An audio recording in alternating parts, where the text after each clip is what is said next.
Selamat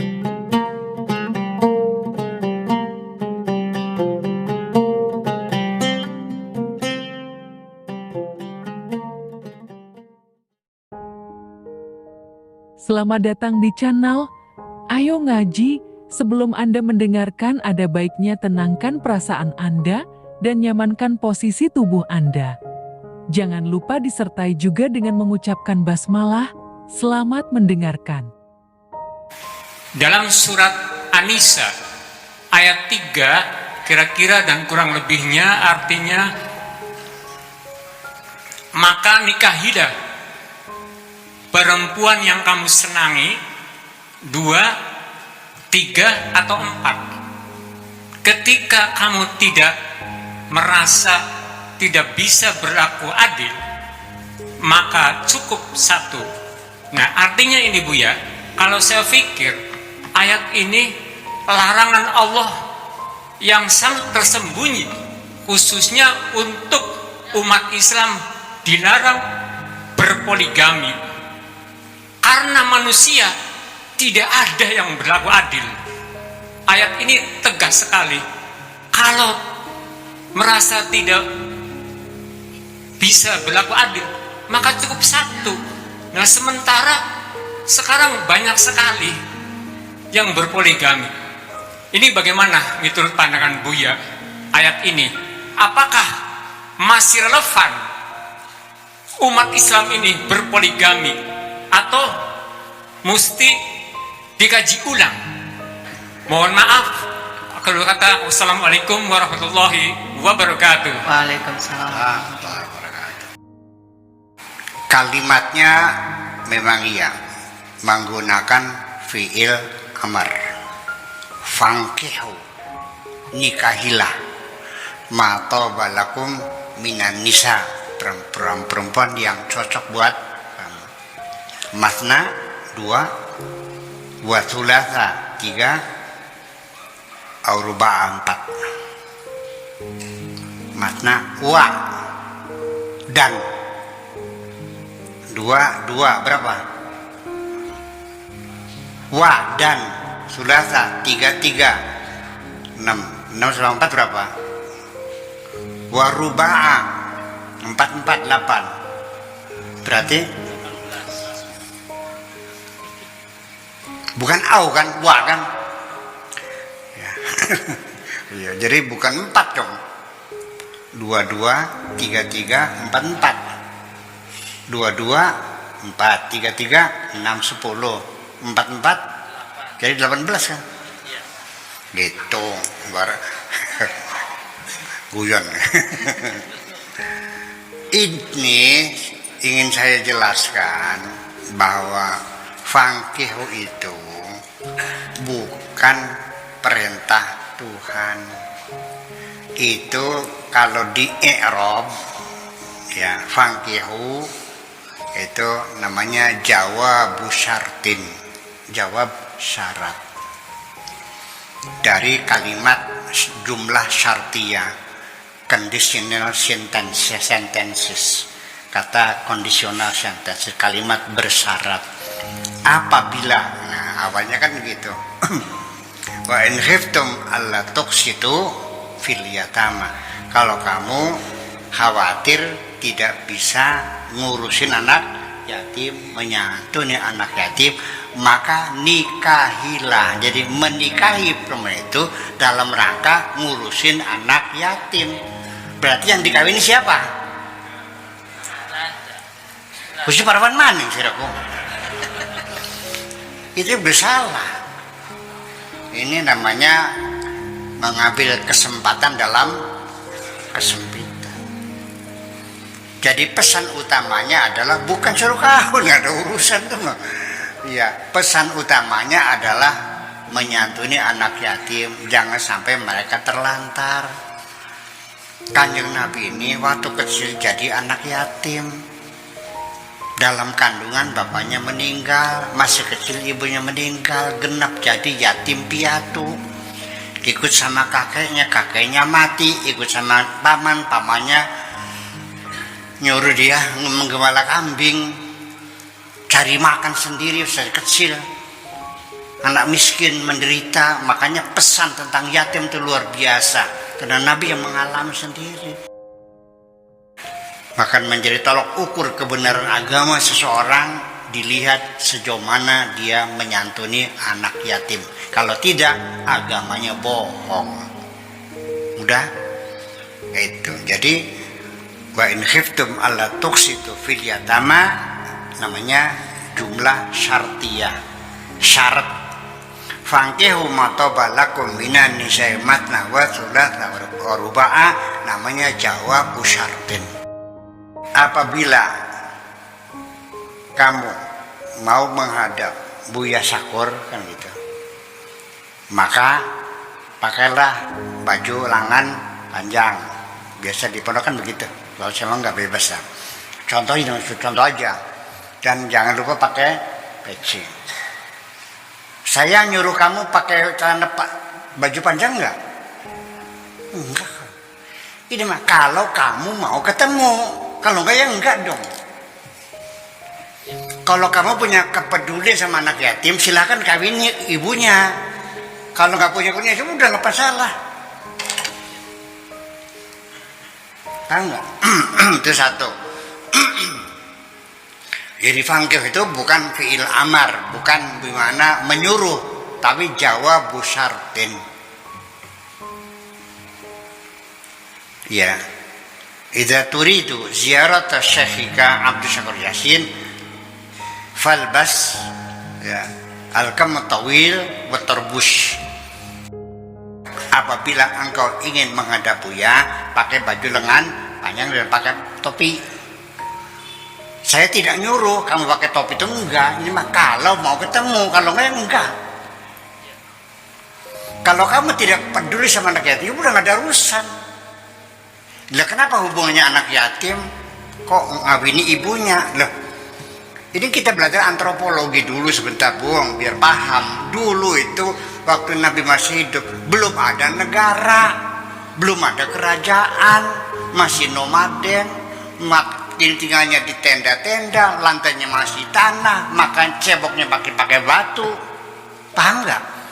Bajunya masih pakai kulit, belum ada tinta, belum ada pulpen, belum ada kertas, belum. Sebelum lanjut mendengarkan, kami sangat berterima kasih bila mana Anda ikut serta mendukung channel kami dengan cara like, komen, dan subscribe. Terima kasih dan selamat mendengarkan kembali. Kanjeng Nabi setiap bulan perang. Selama 10 tahun Kanjeng Nabi di Madinah, itu perang itu 80 kali, jadi hampir tiap hari perang. Kalau orang perang, yang maju perang laki atau perempuan? Yang mati siapa? Istrinya jadi apa? Anaknya jadi apa? Waktu itu belum ada negara, belum ada departemen sosial, belum ada yayasan yatim piatu, belum ada. Proses kepedulian sosial di zaman itu, zaman primitif seperti itu luar biasa. Ya, cara yang paling mudah apa? Ya udah ibunya dikawinin, kan lebih murah biayanya. Betul enggak? Ya bagian rangda lumayan orang. Iya kan seperti itu. Jadi karena belum ada negara, belum ada departemen sosial, belum ada pesantren yatim piatu, belum ada rumah jompo, belum ada. Ya cara yang paling efektif, yang gampang ya didorong sahabat Nabi suruh mengawini janda-janda itu supaya anak-anaknya ya mendapatkan kasih sayang. Nah sehingga ketika Allah mengatakan wa khiftum alla ta'dilu, apabila kamu khawatir tidak berbuat adil, itu bukan adil antar istri, adil antara anakmu dan anak tirimu. Paham begini? Ya kalau adil cek istri nggak mungkin terjadi itu. Walan tastatiu an ta'dilu bainan nisa'i walau haristum. Tidak mungkin kamu berbuat adil di antara istri-istrimu. Biar ngotot juga nggak bakal bisa. Tetap saja kamu akan cenderung kepada istri yang lebih muda, yang lebih cantik. Betul nggak? Jadi disuruh adil itu bukan adil antara istri, dipaham-paham besar. Nah, ini mesti dikorek kembali penafsirannya. Selama ini kan orang kan mahalnya begitu. Nah, makanya kalau adil antara anak bisa dilakukan. Ya, sebagian contohnya anakmu sendiri atau anaknya istrimu yang baru adalah bagaimana supaya adil, itu persoalannya. Nah, itu bisa dilakukan. Nah, kalau itu tidak bisa, fawahidatan itu adalah sebagai alat bukti bagi saya bahwa Kanjeng Nabi sudah punya agenda. Persoalan monogami sudah masuk dalam agenda Kanjeng Nabi. Bahwa nantinya satu laki-laki satu perempuan. Sudah terucap dalam Al-Quran, fawahidatan. Wa in khiftum alla ta'dilu fawahidatan. Itu sudah terucap. Lebih baik satu sudah terucap. Hanya saja belum sampai final, ya, poligami dilarang, ya, sistem monogami belum sampai final. Kanjeng Nabinya keburu dipanggil oleh Allah. Itu aja persoalannya. Dan para ulamanya kepenak. Kemudian bahwa pemerintah Indonesia tahun 74 membuat rancangan undang-undang pernikahan, di dalamnya larangan poligami. Tercium oleh umat Islam di demo besar-besaran. Waktu 74 saya sudah ada di Libya, ya, di Libya sudah dari Irak udah pindah ke Syria, Syria pindah ke Libya, udah ke Libya 74 tuh. Saya hanya dengar beritanya aja, sampai meja DPR ini dibalik-balikin semua, diincekin semua. Ya, wa man lam yahkum bima anzalallah fa ulaika humul kafirun. Siapa yang menghukumi sesuatu tidak berdasarkan keputusan Allah, kafir. Atas dasar apa? Ya, Orde Baru melarang poligami. Tuhan tidak melarangnya. Termasuk perbudakan juga, di demo juga. Atas dasar apa dalam perbudakan? Tuhan tidak melarang. Oh, jadi selama ini engkau meyakini Tuhanmu membolehkan manusia dijual gitu. Jadi dalam pikiranmu Tuhanmu itu menyuruh kamu beli budak perempuan. Au malakat aimanukum, gitu maksudnya. Ya, termasuk larangan-larangan Komisi Nasional Anti Kekerasan terhadap Perempuan, dibuat komisinya. Iya. Di demo juga, bagaimana melarang? Tuhan menyuruhnya. Wallati takhafuna nusuzahunna fa'iduhunna wahjuruhunna fil madaji wadribuhunna. Dipukul aja istri itu. Apa begitu maksudnya? Apa agamamu menyuruh, Tuhan menyuruh mukul istri? Tak tangkap manusia, tak laporin polisi. Ibu-ibu yang suaminya galak suka mukul-mukul, lapor segera. Ya, saya bantu untuk biaya visumnya. Iya, tapi Tuhan tidak melarang. Ya, itu urusan kamu, itu Tuhan kamu. Ini kita manusia, kita atur dengan aturan manusia. Makanya perempuan itu binatang, bukan manusia, digebukin anak aja. Mana lagi? Kita bertemu baik-baik, tapi saya baik-baik udah, gak usah ngebugin lah. Itu maksudnya. Jadi kamu nggak jelas. Itulah makanya saya katakan berkali-kali, Al-Quran mengatur perbudakan, membolehkan suami mukul istri dan sebagainya. Itu bukan melegalisir, itu hanya mengakomodir.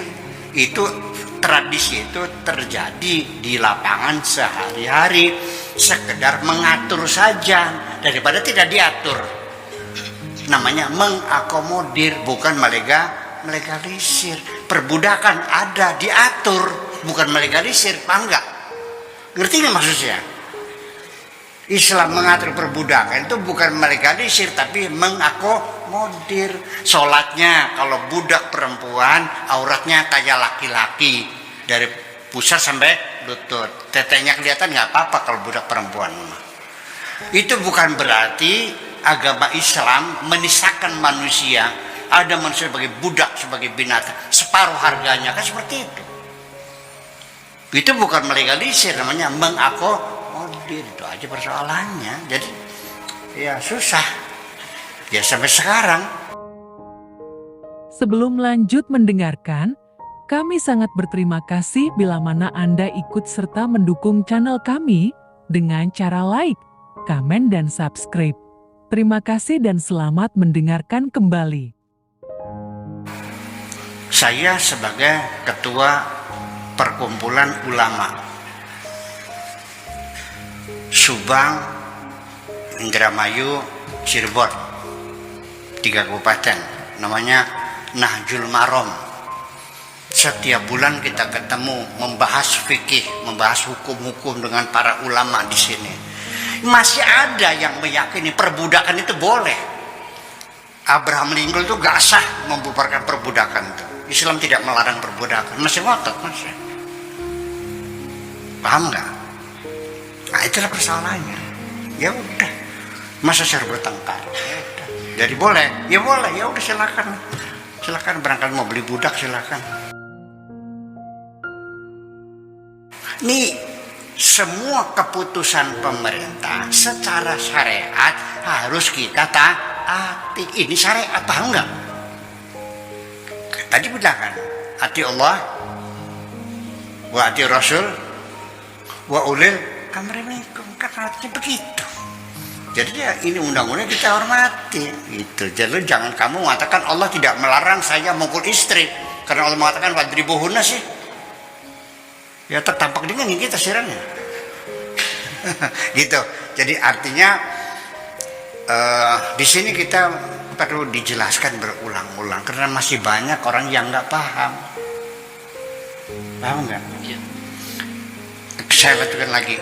Dalam hukum fikih madzhabul arba'ah yang dibaca di pesantren-pesantren, yang dimiliki di rumah-rumah kiai, mengatakan bahwa istri ketika jatuh sakit dan tidak bisa melayani suaminya, apakah kena kanker serviks atau juga kena penyakit lain sehingga TBC sebagainya, ketika istri itu sakit tidak bisa membahagiakan, memberikan kepuasan seksual kepada suaminya, maka sang suami tidak berkewajiban ngasih makan. Mau dipakai begitu? Saya buka kitabnya. Sekarang saya ambil nih kitabnya kalau percaya. Iya.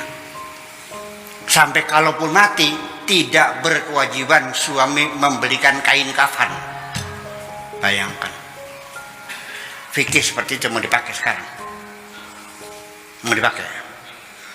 Dari Tuhan gitu. Nah itulah persoalannya. Ini persoalannya. Ya ini kan kemanusiaan, masa istri sakit nggak dikasih nafkah karena tidak bisa melampiaskan kebutuhan seksualnya. Gimana lagi? Ya, tidak mengerti ya, semacam itu. Dikawinnya dipaksa, diceraikan seenaknya saja. Betul nggak? Ya, ngelawan dikit tampak. Gimana? Istri itu bukan babumu kok. Setara dengan kamu. Sahabatmu untuk di dunia dan akhirat. Itu kira-kira. Dan sekarang ini sulit melakukan revisi terhadap fikih Islam. Betul nggak? Karena itu bukan lembaga, asalnya kajian pribadi, Imam Syafi'i, Imam Hanafi, Imam Maliki, Imam Hambali, pribadi masing-masing, personal, bukan lembaga, bukan lembaga yang dibentuk oleh negara berdasarkan keputusan untuk melakukan kajian gitu, enggak, masing-masing. Nah, yang menjadikan dia menjadi mazhab itu adalah murid-muridnya, ya, mengembangkan pikiran-pikirannya itu. Jadi seperti itulah kira-kira. Jadi artinya bahwa saya selanjutnya ingin mengatakan bahwa kalau engkau ingin Islam tetap relevansi Islam bisa berlaku sepanjang zaman dan berlaku di mana saja, selalu relevan, maka tidak mungkin hukum-hukum fikih yang dikaji ya pada abad ke-2, abad ke-3 itu bisa berlaku sampai sekarang. Iya, nanti saya dibilang murtad lagi kalau membatalkan hukuman fikihnya. Ya kan? Jadi priben. Jadi perbudakan boleh. Suami boleh mencerai istri seenaknya dengan bergurau. Di kitab kuningnya seorang suami ketika mengatakan aku cerai kamu dengan bergurau pun sah. Guyonan kah? Pegat cerahku, dia dipegat. Berapa harga wanitanya? Perempuan harganya berapa? Seperti permainan begitu tuh. Masa depannya mengerikan sekali. Nah itu bukan Islam, itu peradaban Arab pada zaman dulu yang diakomodir. Paham nggak? Oke, terima kasih, gitu aja. Anda telah mendengarkan hingga selesai. Semoga video ini bermanfaat untuk Anda. Semoga kita selalu berusaha untuk bisa bertaubat kepada Tuhan dan selalu dalam ampunan Allah Azza wa Jalla. Terima kasih. Bagaimana caranya kira-kira selesai bulan puasa, semangat ibadah kita dua kali kita hati kita menjadi pada fase berapa nih? Kepedulian sosial terus